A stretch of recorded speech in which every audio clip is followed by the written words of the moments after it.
touchdown. Firing over the middle, and it's caught. He catches, he's going to walk in backwards. He's as fast as any quarterback in the league. He's going to win that foot race. Today's Game Flow brought to you by Progressive. Oh, the best halftime show in the land, the Frisbee Dogs here in Philly. I mean, if you don't like Frisbee Dogs, I don't know what do you really like. 21-10, Eagles lead the Titans. Welcome to the broadcast booth. Greg Olson and Kevin Burkhardt with you. You know, one thing about the Eagles, we were talking at the break, they win last week by rushing for almost 400 yards against Green Bay, and they're winning this week totally different way by passing the football. Yeah, and it bodes so well for not only the late push here in the regular season, but then when you get to the playoffs, you don't know what matchup you get, you don't know who you're going to play or what the conditions are going to be. So to be able to win a high-scoring game, a low-scoring game, a game where you emphasize the run game, today emphasize the pass, that speaks really well to their ability to continue to play not only well throughout the rest of the regular season, but when it matters the most in the playoffs. Tennessee won the opening coin toss and deferred, so they get it to start the second half. As Board gets smacked again across the 20. And we go downstairs to Aaron Andrews. Well, let's start with the Titans. Mike Vrabel coming off the field going into the half told me offensively, look, it's been hard to move this ball. He wasn't happy that they weren't able to get a touchdown there in the red zone. And now with Treylon Burks out, we haven't got the official word. He said, we got to figure something out. Defensively, he said, we have to make the Eagles earn it. We haven't done a good job of that. We need to get to Jalen Hurts. Now to the Eagles. When I spoke to head coach Nick Sirianni, he took all the blame for those penalties on the offensive line. He said, look, I'm holding them up. We do a lot of pre-snap counts. And he said, that's on me. Defensively, it's pretty simple. He said it all starts with number 22. We've done a good job with him. We need to continue. They've done a really good job with Henry, who gets it here, and they continue doing it. Fletcher Cox with a big hit that time with help from Slay. I mean, Derrick Henry gets 2 more there, so he's got 8 carries for 23 yards. And it's really now, we talked at the open about his kind of mini slump. It's becoming real now, right? You're never going to stop him, but they've done a good job now the last month, if you include this game, of slowing Derrick Henry down. Yeah, now with Treylon Burks, potentially being out the rest of this game, which is what it's looking like, who do you turn to? Who are you going to turn to? Robert Woods? Who are you going to get going here in the passing game? Because this trend continues. It's not going to be, this comeback's not going to be based on the ground. Second down, Tannehill pumps, throws, and he's got a completion out near the 30. It's Woods. Ball comes out. Did not see a signal yet. Eagles are saying they have it. And now the initial signal is incomplete. And yes, they say incomplete pass after a little conversation. TJ Edwards was there. Let's see. Yeah, you see that ball, it's out. He never really has it. Nice job there by Edwards. 57 just kind of raking at the ball and separating it from Woods. Please reset the game clock to 14-11. 14-11. We're going to reset the game clock because obviously that's incomplete. That stops it a little earlier, so they'll redo that. It'll be a 3rd down and long, where Tennessee just 2 of 7 today. And this is an area we got a challenge flag. Did not see that from Nick Sirianni. Going to challenge if that was a catch.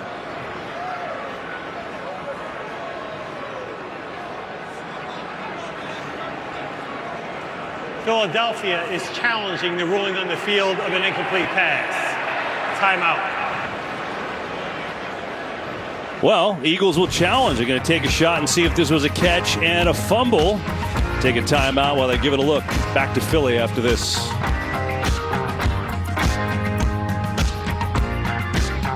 Today's Game on Fox is sponsored by Google Pixel.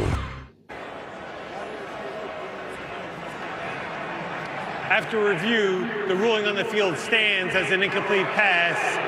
Philadelphia will be charged with their first timeout. Well, we were looking at and talking to Mike Pereira at the break, and never really thought this was close. You have to have 2 feet, obviously, control, and then have a football move of some sort. Turn up field, take a 3rd step. I don't think that was close. Yeah, I think Nick Sirianni was just hoping to steal one there. He figures he's got nothing to lose. Hopefully that timeout means nothing to him with the way this game's been going. And so instead it'll be a 3rd down and 8. Pressure, Tannehill in trouble and decked again. 4th sack of the day for Philadelphia. Reddick and Sweat combine on that one. Yeah, these are just situations Tennessee is just not built to play from. 3rd and must pass. Philly just pins their ears back and just brings it. Sweat on the left. Hassan Reddick on the right side coming after him from all angles. This Philly front, the strength of this defensive unit, when they know it's passed, they are hard to block. Here's Covey retreating to the 23. Right up the gut. To the sideline to the 40, all the way to midfield. And a nice return for Britton Covey, who's got 17. Or make that 27. Apparently can't add very well as Mike Vrabel looking on. Hasn't been the start to the second half that he wanted, as Covey showing you the speed and sets up the Eagles in great field position now. I know there's a long way to go, but boy, this is danger time, I think, if you're Tennessee. Don't you feel that way? Yeah, their defense needs to find a way to get a stop. I think the ball here at midfield, I don't even think you feel good about giving up 3. I think they got to find a way to make this a 3 and out and get the ball back if they want to find themselves getting back in the second half. Hurts to throw it. Far side, Devontae Smith. Catch, block, spins away, and they get smoked just short of the 40, close to a first down. The mark is right on that line. We'll see if he gets it. Andrew Adams with a big hit.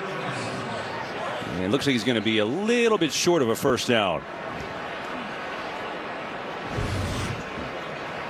We've seen Adams have a few big hits down the field. Great spin move there. Devontae Smith, he's made his impact felt in this game today. Hurts going to throw. A.J. Brown, easy pitch and catch, first down.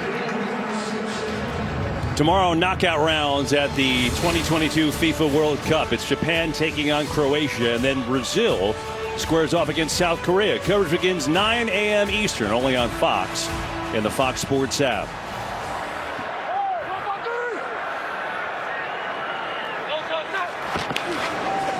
Hurts over the middle, low throw, Stoll corrals it. Got to remind yourself the Eagles playing without Dallas Goedert, who's a terrific tight end, 43 catches on the year. He's going to be out a few more games going on IR. Stoll came into today with only 5 catches. He's got 3 in this game. 2nd down and 3 after the 7-yard gain. Couple of pumps. Hurts going deep for A.J. Brown. He has got it. Touchdown, Philadelphia.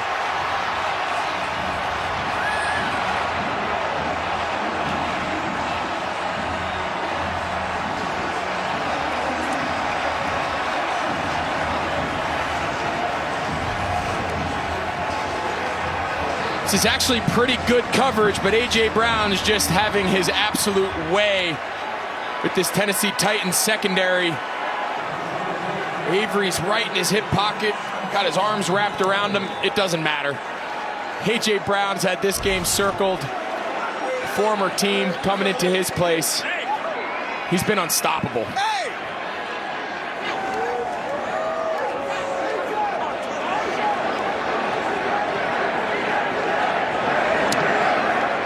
Extra point is good. A.J. Brown, 5 catches, 95 yards, 2 touchdowns against his former team. Despite the good coverage, it doesn't matter. Brown's got 2 against the team that drafted him.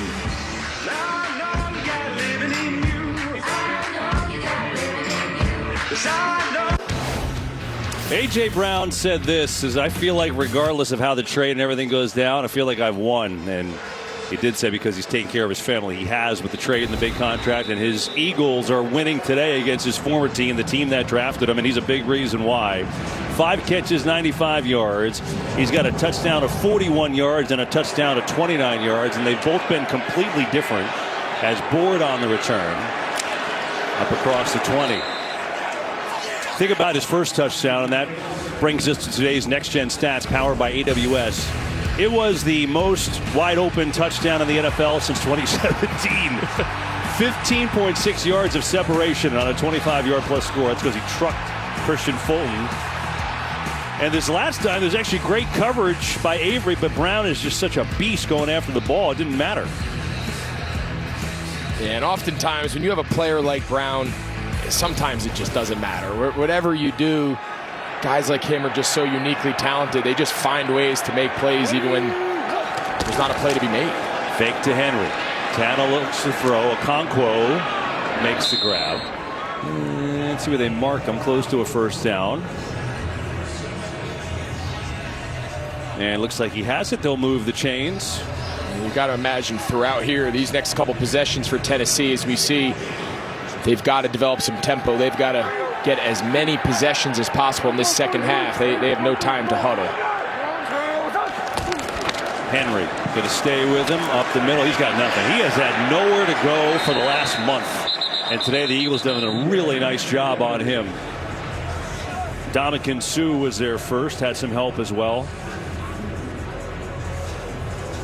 Yeah, we've talked a lot about this defensive line, their ability to pass rush, but bringing in Dominican Sue, getting Jordan Davis back on the field. Hopefully he's healthy. We saw him limp off earlier.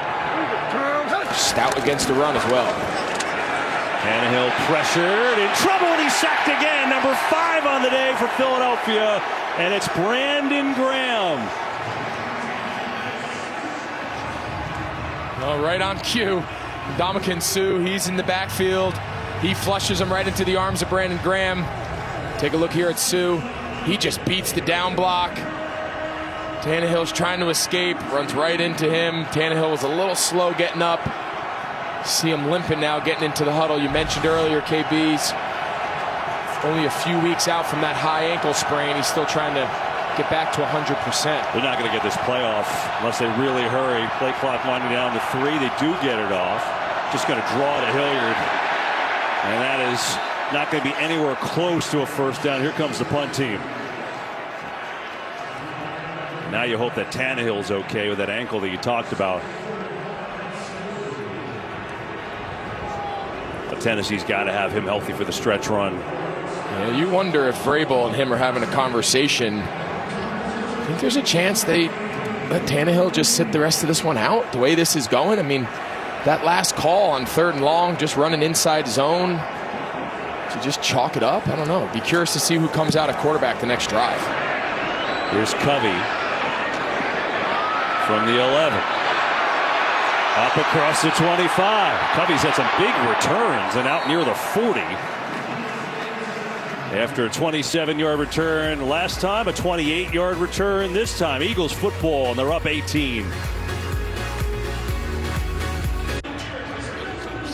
Well, here's that Brandon Graham sack, and he goes down on both of Ryan Tannehill's ankles, and he came off grimacing. And now being taped on the sideline. They're taping his left ankle. The injury that kept him out of 2 games was his right ankle. So he's just telling us the right one's still not 100%. Now he deals with that. We'll have to watch if he comes back in the game or not. I haven't seen Malik Willis start throwing, so Vrabel might not have called it yet. Meanwhile, Miles Sanders trying to get going. Nothing doing there. He's going to lose a yard or so as Rashad Weaver. Meanwhile, A.J. Brown, you remember this Titan? Well, Titans fans certainly do. You look at what he has done. The big plays. He's got basically more than the entire receiving room for Tennessee. Receiving yards right there. He's got more touchdowns than all their receivers combined. And then today the numbers 5 for 95 and 2 touchdowns against his former teams. And there he is, lined up against Roger McCreary, the top of your screen. 2nd and 12. Blitz is coming. Hurts just casually rolls away, looking, penalty flies. And Hurts going to throw it out of bounds. I think they're going to get Lane Johnson here, the right tackle, on a hold. Hurts saw that pressure and kind of half rolled to his right, and Lane Johnson was engaged with that end and kind of grabbed him.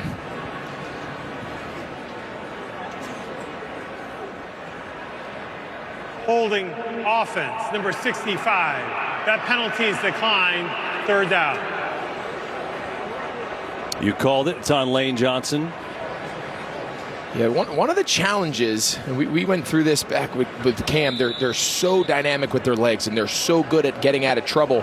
But oftentimes it's hard to pass protect for them because you're expecting them to be in a certain spot, and then they're so good at avoiding trouble. In that case, the open pressure to his front side, he rolls out to the right, and all of a sudden the defender goes somewhere you're not anticipating, and you get called for a penalty.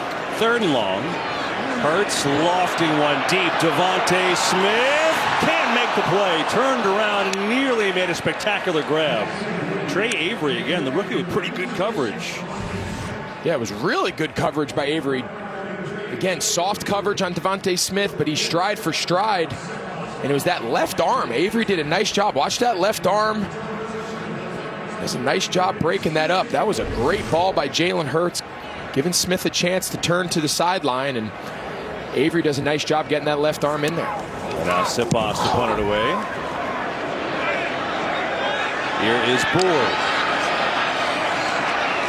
And spins his way up to the 28. That's where the Titans will take over. A lot of time left in this game. We'll see if Tannehill get that ankle going. 28-10 Philadelphia.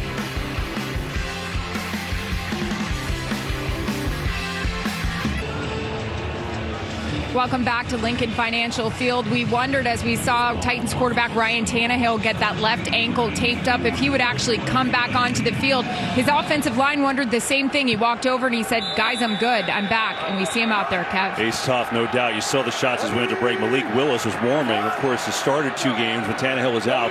But here he is trying to lead the Titans back. But they're trying to get Derrick Henry going. And just can't do it. I mean, the Eagles have been all over him today. Hargrave was there on the stop. It's going to bring Henry to what, 10 carries at 28 yards. Yeah, it's just, when that's your identity and you've made it clear that that's what you're going to lean on. Got a Eagles defender down here. It's Kaiser White, the linebacker.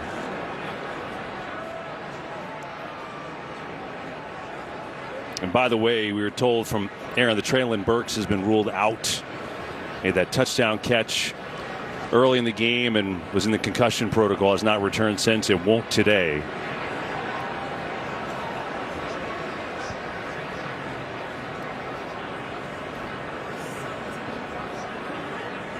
We're talking a lot about this NFC and the NFC East. Here's the playoff picture in the AFC. The Titans comfortably in front in their division.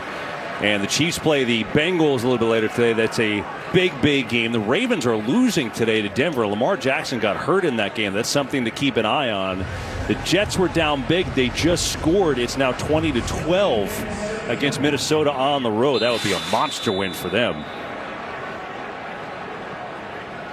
And so White goes out. Nakobe Dean will come in, the rookie from Georgia. He's only played 4 defensive snaps all year. Dean, number 17. Henry again. Henry up across the 35 and now penalty at the end of this play. I mean, if we could go, let's say 3 plays without a flag, I might throw a party at this point. Oh my goodness. Offense, number 64. 10-yard penalty. Replay, 2nd down. Called it on Nate Davis, the right guard. See him, he has that. That's Dean. You just mentioned he came in. He's got his left hand just kind of wrapped around him. Just mentioned he came in. We haven't seen a lot of defense out of Dean. This is good, valuable. In the meantime, Dean gets a shot here on defense. Yeah, 3rd-round pick out of Georgia. Was the Butkus Award winner, All-American. Just a star for the national champs. 2nd down and long. Tannehill throws it to the near side. He's got Jeff Swain, the tight end. He's going to pick up a few. And there is Dean on the tackle. So gets some reps, and the rookie makes the tackle and brings up 3rd down. And they got to be smart here. This is 3rd and 12, 3rd and 11. This must pass. But we saw what happened on the previous possession when Tannehill got rolled up, and this pass protection and these must-throw downs are tough. You can mix in some screens, mix in some quick smokes outside. But you know these guys up here, they're coming.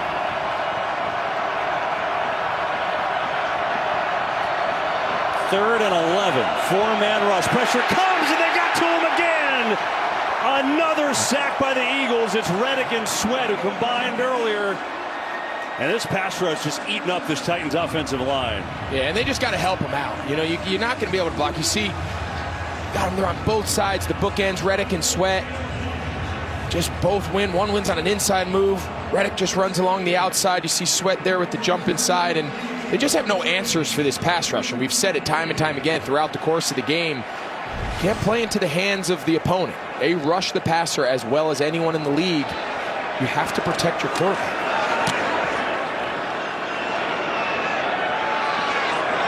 Here's Covey's had a big return day for the Eagles.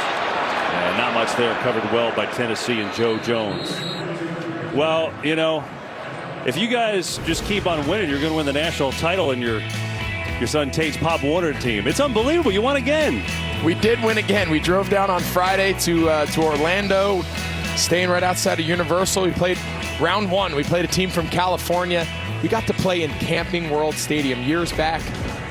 My kids were small. I got to play in a Pro Bowl there, and here we are all these years later, and now I'm coaching Pop Warner ball, my oldest son Tate and his crew, and we got a tough matchup. We're actually playing a team from right outside of Philadelphia, Abington, Pennsylvania. That's our next opponent on Tuesday, so I'm sure there's some people from Abington listening to this right now, enjoying their Eagles.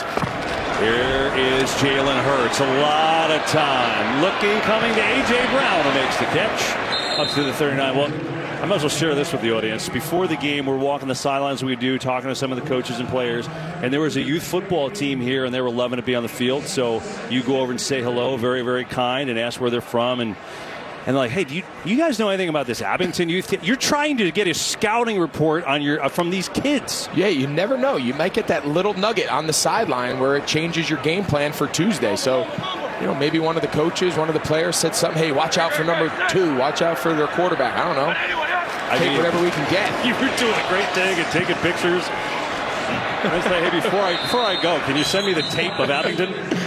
Here's Sanders, not much. It's been a blast, though. I'll tell you what, it is stressful. Walking out of the tunnel as a youth coach is every bit as stressful as when I walked out of the tunnel as a player. But that was, I bet. But Sanders is enough for the first down, though, on the short gain. You know, always tougher to watch your kid play than for you, right? Absolutely. It's hard, man. Being a parent is fun, but it's stressful watching your kids compete. Look at this bunch by the Eagles on top. They've got 4 in there, including Boston Scott. Hurts looking the other way, one-on-one with A.J. Brown. That seems to be a good formula, and he works his way for another first down. A.J. Brown has his 7th catch of the day, and some hard feelings against Adams, who was not in Tennessee with Brown when he was there. This is his first year there. I think a little twist at the end. Maybe that's what he was upset about. Let's see. Yeah, you see he's got that right leg, and right there. Oh yeah, he just keeps twisting. They're in their bunch again here, KB. Again, soft coverage on the outside. This time Adams is cheating a little further over to Brown's side. Now they're going to run it. Hurts, nobody home, another penalty, and Hurts rolls out of bounds about a half-yard short of a first down. This may be coming back. Holding offense, number 69. 10-yard penalty, replay, first down. Well, here's the good news. The Eagles' Christmas album, as EA talked about on the pregame show, it's sold out. Bad news is Jeff Stoutland is going to just give them you-know-what all week long. Yeah, that was not ideal timing. You know, in no way is it connected, but you know how that goes. Sometimes optics become the reality, but no one prepares harder. No one takes more pride in their performance than those 5 guys right there you see on your screen. And while this hasn't been their cleanest game, they're still one of the best units in the league. First and long. Hurts over the middle, and he's got a completion. Beautiful throw. Grant Calcaterra makes the catch. Just a third of his season for the rookie from SMU, and he's got 20. And again, nice job by Hurts with his eyes moving the underneath coverage. Just a lot of space back there. Still, at this point in the game, you're down. You got to start bringing some guys down in the box. Challenge them. Run it. Sanders. Well, we're kidding around with the Eagles' offensive line. They are tremendous. They've had an off game with the penalties today. But Stoutland University, you know, since they met in 2018, Jordan Mailata has jokingly said he attended Stoutland University. Jeff Stoutland, the offensive line coach, been well respected in this league, is, if not the best, one of the best for a long, long time. Stoutland's daughter, Madison Lee, designed a T-shirt now for Stoutland U. Proceeds go to the Eagles Autism Foundation. I mean, Mailata is the perfect example about that. On third down, they will run it. Second effort may have gotten there. Let's see where they spotted by Sanders. That spot says that he got there. I mean, you think about Jordan Mailata, Greg. You know that you mentioned earlier. He's an Australian rugby player. Never played football. Said he only watched in the Super Bowl. Drafted him in the 7th round in 18. Did not play at all until a couple years later. And now he's arguably one of the best left tackles in the game. It's pretty remarkable. And we asked center Jason Kelsey, we said, did you think he would have a shot? And he goes, I'm going to be honest with you guys. The first year or two that I saw him in practice, I would find myself saying, I'm not sure if this kid's ever going to get it. There's just too much for him to learn. And lo and behold, Watkins, a little flip. Watkins, first down. You know, lo and behold, now with the tutelage of Jeff Stoutland and another Kelsey said, I don't think maybe under any other offensive line coach in the league other than Stoutland, he has this rapid development. He goes, he didn't understand any aspect of NFL football. He goes, all rookies have a learning curve to learn the game. He not only had a rookie learning curve, he had to learn an entirely new sport and play what's arguably one of the most challenging physical positions in the league at left tackle. Well, you said it was also the mental stuff. He said there's so many things you have to understand playing that position. He didn't know how to get in a stance. Yeah. It's crazy. Pretty amazing. First down. Oh, look at this little trickery. Back to Hurts. Now comes back to Watkins. Gets a block from Mailata. Quez Watkins. I mean, why not pull out the bag of tricks right now for Philadelphia? That was the most elaborate gain of 4, maybe in NFL history. That ball changed hands 3 or 4 times, and they were trying to hit A.J. Brown down the middle. They did a nice job taking it away. So they start with Quez Watkins on a little jet sweep. He tosses it to Smith, back to Hurts. He takes a quick look to A.J. Brown, no one there, back off to Quez Watkins. And 3-yard gain. But it was fun to watch. It was great.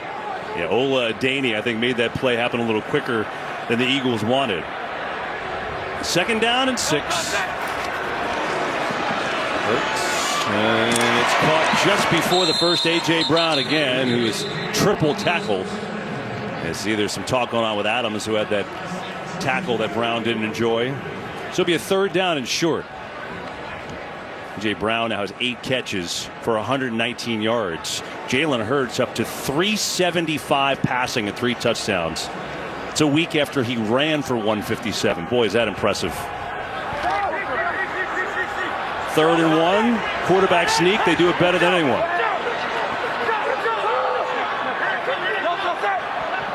And he got him to jump. Didn't have to do it that time. Wow, and I think they were just going to take the quarter.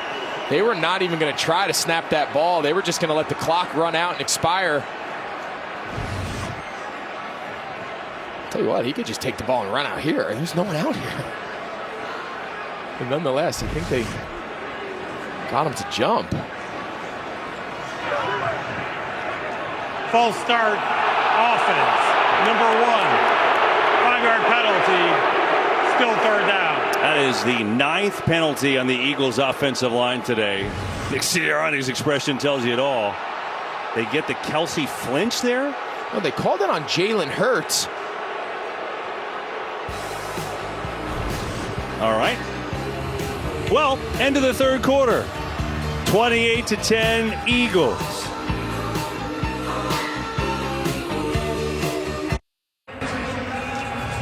Well, Quez Watkins got hurt on this play, on that razzle-dazzle play. Aaron tells us it's a shoulder. You see he's grimacing there, so he goes walking off a moment ago.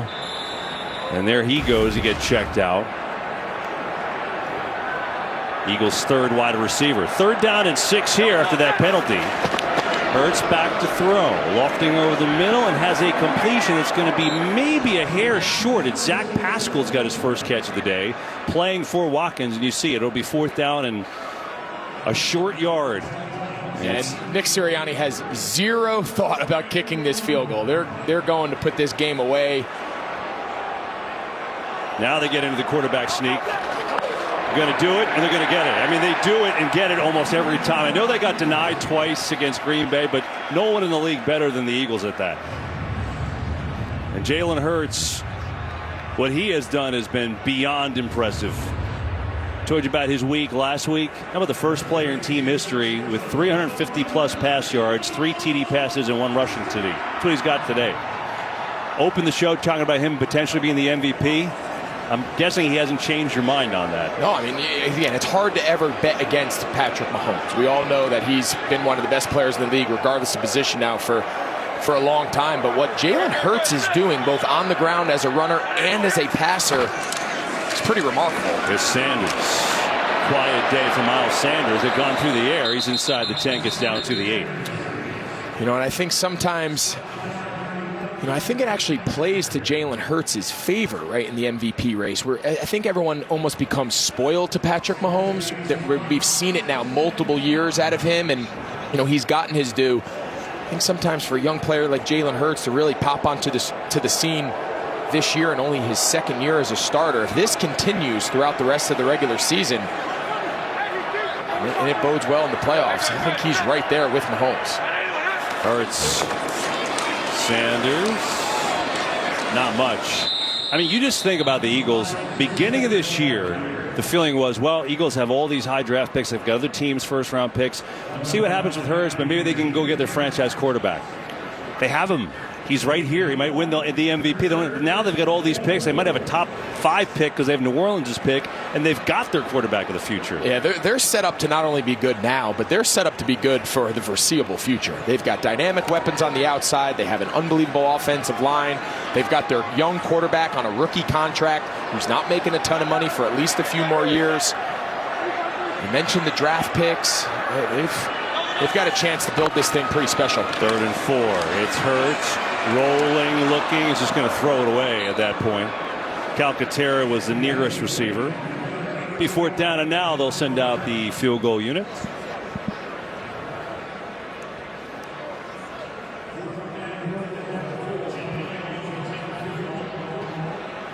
You know, it's pretty incredible, too. The Eagles have 11 penalties. We've obviously seen it's been a little bit of a disjointed effort. And if this field goal is good, up by 21. It just goes to show, we talk every week, every team comes into a game with a different margin for error. They can absorb, you know, takeaways, turnovers, penalties. In this case, we've seen a lot of penalties from Philadelphia, but as you said, officials timeout to spot the ball, 4th down. You know, when you're as good as Philadelphia is, unlike a lot of other teams around the league, you can weather those mistakes. You're just prepared for it. This will be a 25-yard attempt for Jake Elliott.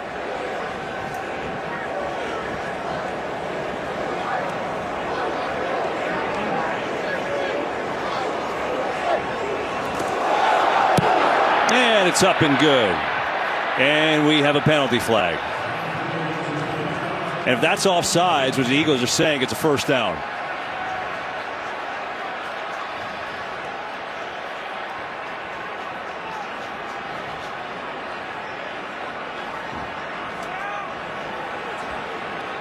The offensive linemen are signaling to the rest of the crew to come on out. They think this is on Tennessee.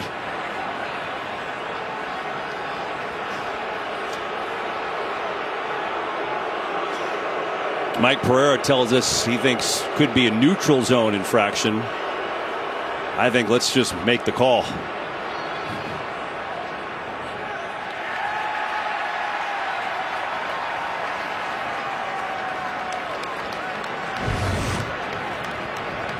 Let's take a look inside here.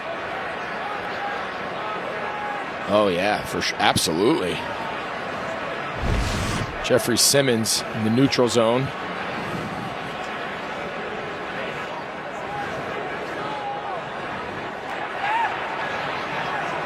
Offside defense, number 98. Philadelphia has elected to enforce that penalty half the distance to the goal from the previous spot. It will remain 4th down. Yeah, so that's the key. It's not an automatic 1st down inside the 10 here with the half the distance, but you know what, that was my bad. I forgot they were inside the 10. But Sirianni, regardless, he's going to take this as an opportunity.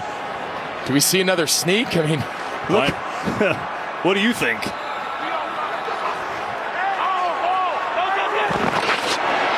Oh, another one, and it sure looked like he's got it. We'll see where the spot is. That looks like, we mentioned our Pop Warner team, that looks like offenses 5th and 6th grade football teams run, where everyone just lines up right behind the quarterback and they just run straight, and there's nothing you can do to stop it. You saw Tennessee, they were yelling, they thought, oh yeah, they got away with one there. They were right. Should have been their 600th pre-snap penalty. And that might be under. So they get away with it. It's 1st and goal after all that. They go jumbo. I wonder what the appetite is to get A.J. Brown his 3rd touchdown. Bottom of your screen. Nope, they're going to get to Miles Sanders, who walks in. Touchdown, Philadelphia.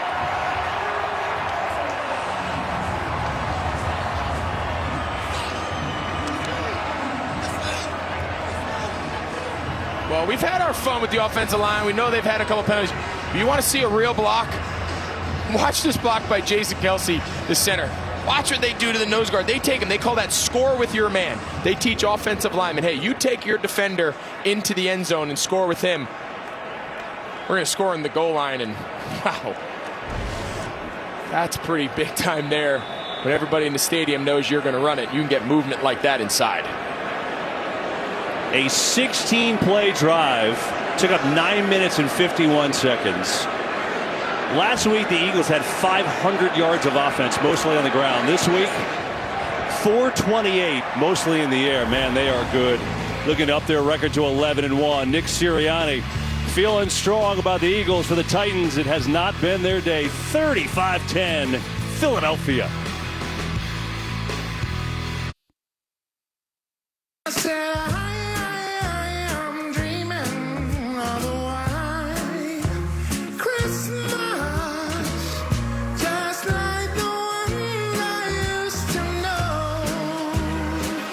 The sultry tones of Jordan Mailata, the left tackle, who happens to be 6'7", 365-pound behemoth. That's incredible. And the Eagles are rolling 35-10. Aaron, you witnessed it firsthand this week. Yeah, it was incredible. Now, this, of course, was Jason Kelsey's idea. He said he came up with it last year. It all comes from the fact that he and Lane Johnson always kind of have a few tunes in the locker room or at practice, and they just thought, hey, let's give this thing a whirl. And they brought in Jordan, and away it went. And the best part of it, Greg, I know you watched the whole kind of production of it. When Jordan starts singing, Kelsey loses his mind because it's unreal. His voice is so good. So good. So the Eagles having a little fun despite a little sloppy play today up there. Okonkwo makes the catch. Some pressure at Tannehill's face as Okonkwo gets out around the 35. Game break time. Let's say hi to Carissa Thompson. Hello, Kevin. So the Commanders are down by 7. Taylor Heineke drops back, buys time, finds Jahan Dotson, who does the rest here on this 28-yard touchdown, capping off an 8-play, 90-yard drive. We're all tied at 20. As you know, the Eagles get the Giants next week. Yeah, big game there for both those teams. As we said earlier, if the playoffs from today, both would be in the playoffs. The entire NFC East would be in the playoffs. There's a penalty on the play. You know, we've heard you singing like at dinners with our crew, and I love you, but it's not quite. Offense, number 60, 10-yard penalty, replay, first down. It's not quite Jordan Mailata's status. No, I'll tell you, when you heard Aaron reference on the video, yeah, and for anyone who hasn't seen it, you have to go watch like the behind the scenes. It's on Instagram or wherever you want to see it. Kelsey loses his mind. You heard Aaron mention it. But I think that was all of our reaction. When I came across it this week, I think I had the exact same. You don't expect that sound to come out of a man that large who's a left tackle in the NFL. He is like a legitimate singer. He's not just a good singer because he's a football player. He's like a legitimate singer. Meanwhile, Tannehill gutting it out with the 2 ankle injuries in this one. Hooper gets it underneath on a first down.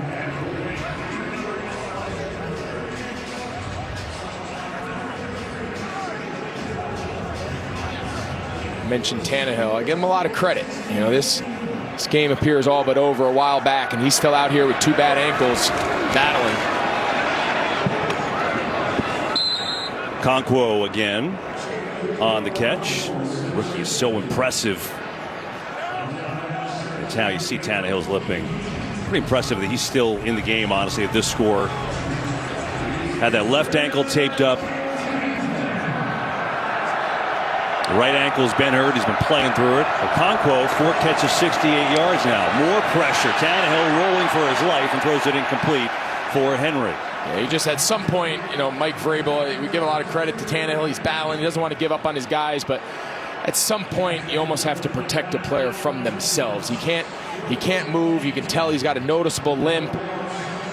You're down 25 in the fourth quarter. As much as you want to be out there and battle with your guys, they got a long season ahead of them. A lot of meaningful games. Never want to wave the white flag in the NFL, but you also sometimes trying to win the war, not the battle. Covey's going to let it go over his head. And it takes a Titans bounce inside the 5. That's where the Eagles will take on over. 9:40 to go. Philadelphia up 4 possessions.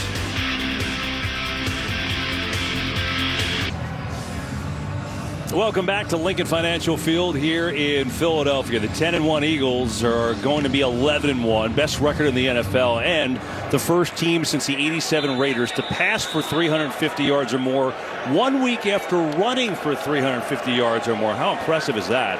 And they've got a lot of backups in there right now. Gardner Minshew is in at quarterback. They put 3 new offensive linemen in. Jordan Mailata and Isaac Seumalo, left tackle and right guard, are the only starters in.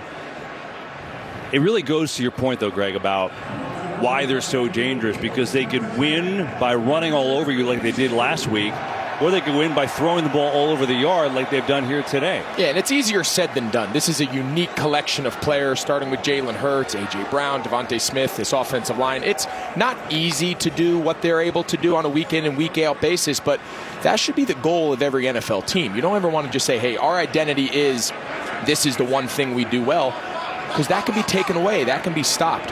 You want to be good at a lot of things and win different ways. Boston Scott gets a carry, bouncing it outside. Nothing there. Trey Avery. You know what a good formula is? Just by throwing it to A.J. Brown. That seems to work. Yeah, 8 catches, 119 yards, 2 touchdowns. Yeah, and that's really the difference. We've seen running quarterbacks. We've seen teams that have the ability to mix in the quarterback design runs, the scramble, the RPO stuff. But how many of those teams, Kev, also can turn around and have one of the elite wide receivers, and then your number 2 receiver on a lot of teams, Devontae Smith, he's your number 1. It's pretty remarkable. They're both over 100 yards today. I just don't know what you do to stop them.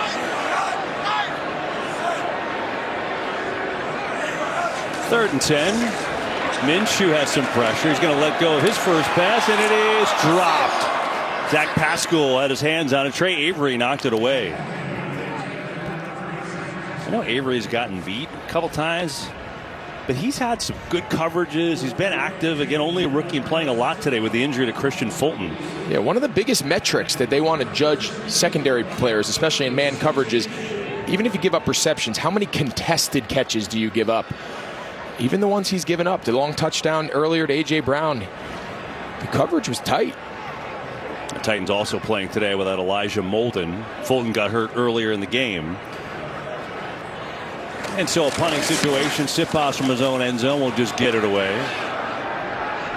It is Bohr, a lot of room to run inside the 40 and inside the 35. Well, it's almost hard to believe the last 17 seasons in the NFC, there's been a different winner every single year. I mean, not one repeat winner in 17 years.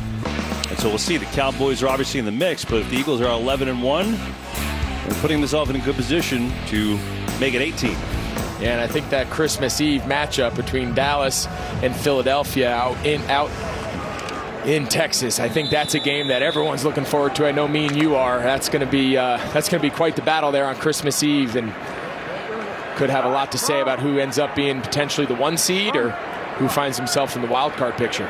Malik Willis in at quarterback for Tennessee. Julius Chestnut in the game, just called up from the practice squad today, and he gets it. His NFL debut, his first touch for a yard on the ground. Rookie out of Sacred Heart.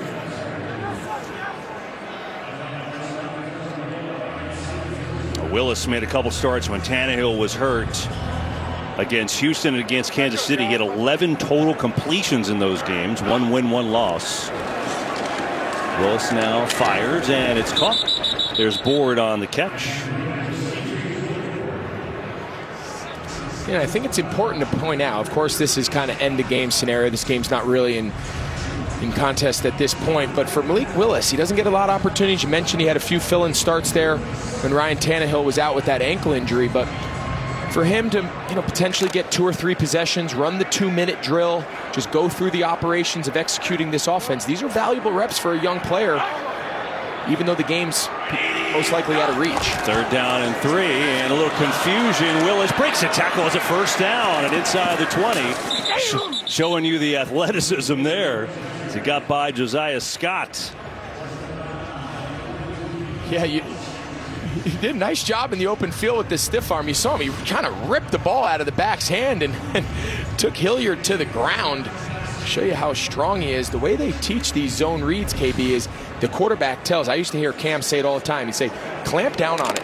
If I want it, you're going to feel me pull it. It's not a soft give. It's a running back is saying, I'm getting the ball every time. And then that big, strong quarterback rips it out of their hands, and you just let go. Willis back to pass. So over the middle, slings one incomplete. A little bit behind Nick Westbrook-Akine. I mean, Willis was a stud at Liberty. I mean, he went to Auburn initially and then transferred to Liberty. His last 2 years, just running the football at 1,822 yards, 27 touchdowns rushing, 47 passing. He was a scoring machine.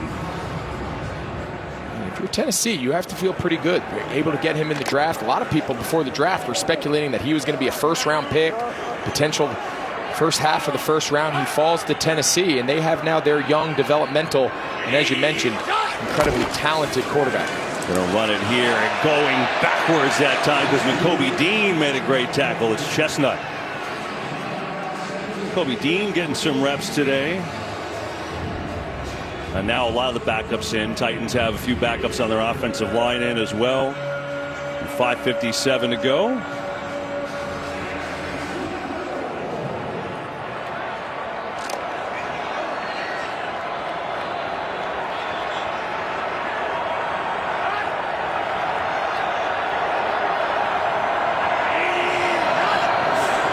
Third and 12. Willis throws incomplete. Robert Woods, the intended receiver. And now a 4th down. I imagine you just let Willis run with it here, and looks like that's what they'll do. Yeah, you just go for this. There's no use kicking a field goal and having to go through the process of kicking it off and whatnot. So you'll just stay on offense and maybe take a shot in the end zone and see what happens.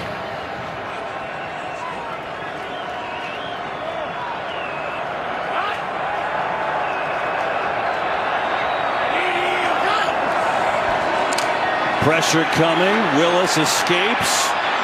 Looking, throwing, has a completion to Hilliard, who is tackled short of a first down. And yeah, they'll mark it short. And so the Eagles will take over as Christian Ellis makes a stop. So you look at the NFC, the Eagles are going to go to 11-1, and we obviously knew they were good coming in. We knew they were very good. They're the best record in the NFL. Does this alter your opinion at all or enhance your opinion of what Philadelphia is all about? Yeah, I'm really impressed with them. And we've talked a lot about their ways, multiple ways of winning, specifically offensively. But let's give credit to this defense. This defense, they can rush the passer, they can take the ball away. That's also a great formula for not only potentially being the #1 seed in the NFC, but that's a great formula to go into the playoffs. Yeah, Eagles D 6 sacks today. They held Derrick Henry to 11 carries and 30 yards. It's 2.7 a carry. And now just trying to waste his clock down as Gainwell has the call for a short gain. And next Sunday on Fox, got a big doubleheader. NFC East rivals going head-to-head as Jalen Hurts and these Eagles take on Saquon Barkley and the Giants. Then America's Game of the Week will be in San Francisco, where Christian McCaffrey and the 49ers take on Brady and the Bucs. It's only on Fox and the Fox Sports app. Looking forward to that. 49ers play the Dolphins later. That's a really fun game on Fox. Miami has been great. One of the surprises in the league.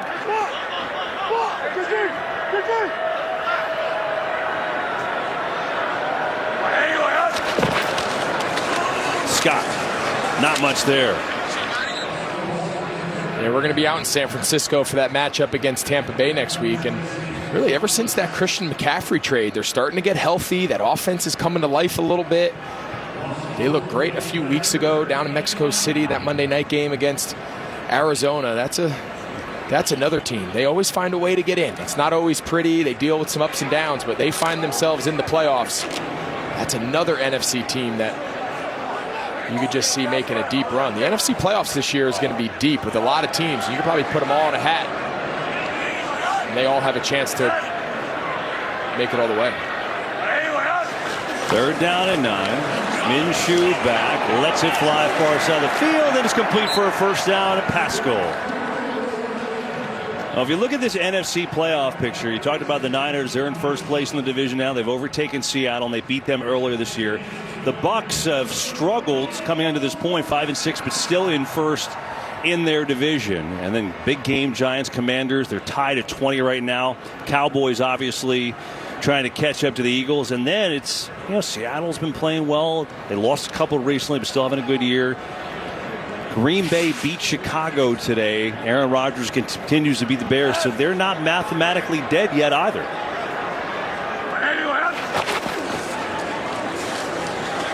There's Scott. And by the way, Detroit beat Jacksonville 40-14. We've seen Detroit a few times, and I know the record doesn't indicate it. I'm not sure if they have a realistic shot of one of those wild card spots, but they're not a bad team. The defense is getting better. The offense is fun. They can generate explosive plays. Goff's played pretty well. Dan Campbell's done a nice job with that group. I'm curious to see how Minnesota closes out this season. You saw they're 1 game back as of now from Philadelphia with just 2 losses. These final couple weeks of the regular season are going to be fun.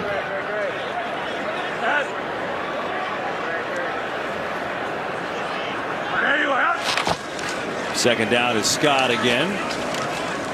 And he runs his way for a gain of 5. Yeah, well, the Eagles beat Minnesota handily, 24-7. That was back in week 2 of the season a long time ago. They took care of them earlier. As far as other challenges go, they beat the Cowboys earlier this year, too, and they took care of them rather easily in that game, 26-17. But Dak Prescott didn't play in that game. As A.J. Brown, his revenge game against his former team. He's had a big game. 2 touchdowns. Eagles have had a big game. Up by a lot. 2 minutes to go.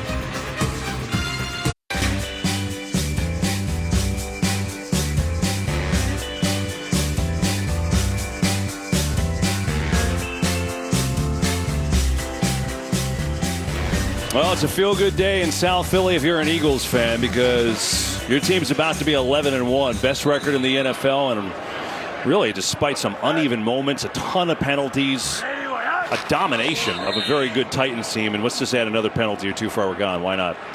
I know you were asking for it.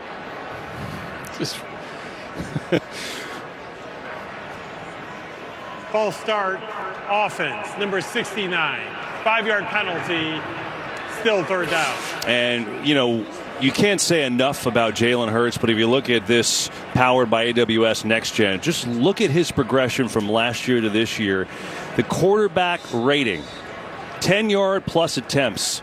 So just to show you, it's not just dump offs, it's the best in the NFL. Number 1. Yeah, we've seen it play out today, time and time again. Their ability to push the ball down the field. That's the name of the game today in the NFL. Scott on 3rd down. Give me a little short, and let's have 3 more penalties. So let me ask this, other side of the coin. Here's the Titans. We know they're obviously a good group. They were the number 1 team in the AFC last year. They lost in that first divisional round, upset by Cincinnati. They're now 2-3 their last 5. Offense, number 69. 10-yard penalty, still 3rd down. And it's now 4 straight games where they have yet to get the run game going. I'm curious how you think they come out of it. They just don't look like the Titans we're used to seeing. No, they don't. And we're used to seeing Derrick Henry kind of lead the way and generate explosive plays and control the game on the ground. That's, of course, not what's happened in this streak you're talking about. And I think Mike Vrabel's a great coach. I think he's done a great job maximizing his roster, finding ways to win games in their style, kind of low scoring, beat people up and end up on top. But It's just not the way this season's going. I think they've got to get some bodies healthy. I think that's a big issue right now with the amount of quality players they have either on IR or just inactive on game day. You got to start getting some bodies back. You can only weather the storm of injuries for so long in the NFL.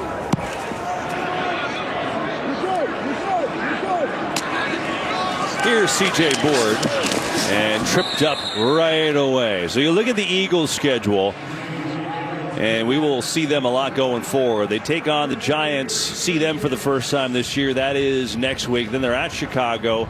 That Christmas Eve game against Dallas, which will be a monstrous game, as we talked about. And then home for the Saints for seeing the Giants again. Ironically, that Saints game is going to be huge because they have their first-round draft pick. So let's just say they've got the division wrapped up. They are going to want to win that game because they could get themselves a top 5 pick. I mean, could you imagine you potentially end the season with the #1 record, the best record in the league, the #1 seed in your conference playoffs, and you could draft in the top 5?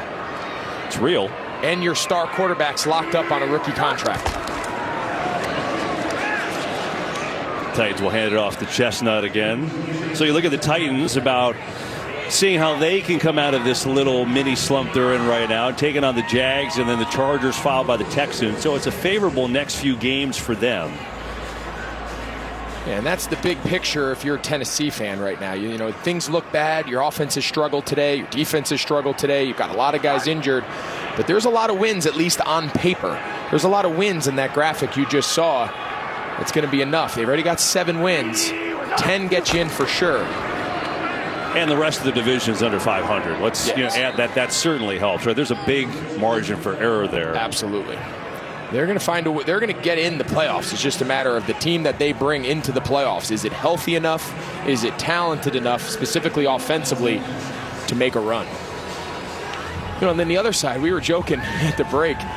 For as good as the Eagles have played today and for as good as they've looked, could you imagine if they've played clean? You know, all the penalties, the false starts. They didn't even really play particularly well, especially on offense. And here we are. They're up 35-10.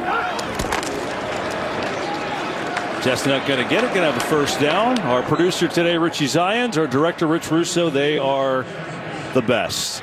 ADs, Rich Gross, Jordan Wolf, broadcast associates, Casey Garland, Grant Lounsbury, and our entire NFL on Fox crew.